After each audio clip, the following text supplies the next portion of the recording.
Ada 3 sikap yang harus kita hadirkan agar bisa lebih tenang ketika sesuatu yang kita harapkan tidak kunjung menjadi kenyataan. Teman-teman, ada 3 sikap, 3M. 3M sikap terbaik untuk bisa tenang menghadapi sesuatu yang tak sesuai harapan kita. 1M-nya adalah menerima.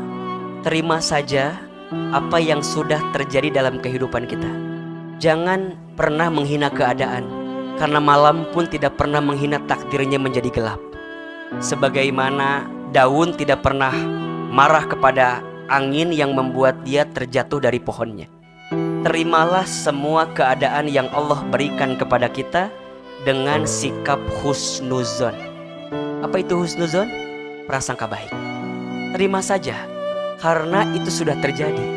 Kalau kita nggak nerima, boleh jadi yang menghambat kebaikan datang kepada kita bukan karena keadaannya, tapi karena sikap hati kita yang tidak bisa menerima apa yang Allah datangkan kepada kita. Gelisah itu muncul karena tidak bertemunya antara harapan dan kenyataan, kan? Kita berharap A, yang terjadi B. Jadi gelisah. Tapi kita harus ingat, kita punya Allah, teman-teman. Kita yakin ke Allah. Maka saat sesuatu terjadi dalam kehidupan kita, ya sudah, sikap pertama apa? Terima saja dulu. Kalau itu sudah terjadi, toh kalaupun kita nggak nerima, sudah terjadi atau belum? Sudah. Ahilman, saya tahu harus nerima, tapi gimana caranya bisa nerima? Husnuzon, prasangka baik. Maka sikap yang pertama apa? Menerima. Terima dulu keadaan yang sudah datang kepada kita. Jangan pernah menghina keadaan. Jangan pernah menghina ketentuan yang Allah datangkan kepada kita. Tapi terimalah semua yang Allah berikan. Karena saat kita ridho, maka di dalamnya ada keriduan dari Allah. Tapi saat kita murka, saat kita benci, maka di dalamnya ada kebencian dan kemurkaan dari Allah. Maka sikap M yang kedua, apa itu ahilman? Menyadari. Apa yang perlu kita sadar? 1, sadar kalau kita ini hamba Allah yang lemah. Kita ini fuqara. Kita ini tidak punya daya upaya. La haula wala quwata illa billah. Ingat, sekuat apapun kita setia, sekeras apapun kita berusaha, sehebat apapun kita menunggu, jodoh itu sudah ditentukan oleh Allah Subhanahu wa ta'ala.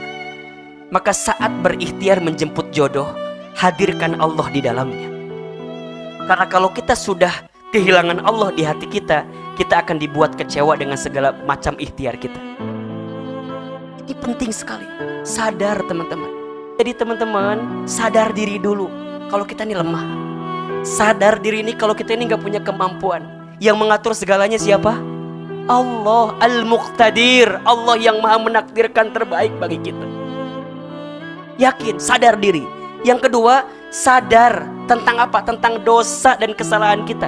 Punten, mohon maaf, kalau kita pernah menemukan satu kondisi yang menyakitkan hidup kita, maka cek, boleh jadi ada dosa yang pernah kita lakukan, ada maksiat yang pernah kita kerjakan, kemudian Allah sengaja mengirimkan sesuatu yang menyakiti hidup kita, karena di saat yang bersamaan Allah sedang hapuskan dosa-dosa kita. Nah, baru yang ketiga, sadar diri kalau kita butuh apa? Butuh pertolongan Allah. Maka tolong kami ya Allah, tolong hamba ya Allah.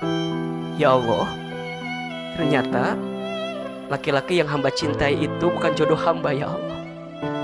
Tapi hamba yakin Engkau sedang merencanakan laki-laki lain yang jauh lebih baik daripada dia yang pergi meninggalkan aku ya Allah. Aku minta tolong kepadamu ya Allah. Tenangkan hatiku ya Allah. Lembutkan hatiku ya Allah, untuk bisa menerima semua ketentuan darimu ya Allah. Kalau kita sudah bisa menerima, kemudian kita bisa menyadari, maka di saat itulah kita bisa mendapatkan kebahagiaan yang paling hakiki. Maka M yang ketiga adalah merayu Allah. Mendekatkan diri kepada Allah. Merayu Allah. Rayu Allah dengan doa. Bangun di sepertiga malam, dirikan salat tahajud. Ingat teman-teman, tidak ada waktu dan kondisi yang paling dekat antara seorang hamba dengan Tuhannya, dengan Allah, kecuali saat dia bersujud dalam sholatnya. Maka udah gak usah patah hati lagi, udah gak usah sakit hati lagi, karena di saat ini Allah sedang merindukan kita. Maka datanglah di sepertiga malam, doa sama Allah, perbaiki semua yang wajib-wajib, sholatnya diperbaiki, ya, zakatnya diperbaiki, saumnya diperbaiki yang Ramadan, kemudian haji insya Allah, yang sunnahnya juga diperbanyak. Silakan sholat tahajud, bangun di sepertiga malam, sholat duha, hadirkan setiap pagi, qobliyah, ba'diyah, hadirkan saat kita sholat yang wajib itu ditempelin di situ. Insya Allah teman-teman, ingat ya, jangan pernah berhenti berdoa. Jika Allah belum mengabulkan doamu di waktu yang cepat, maka Allah akan mengabulkan doamu di waktu yang tepat.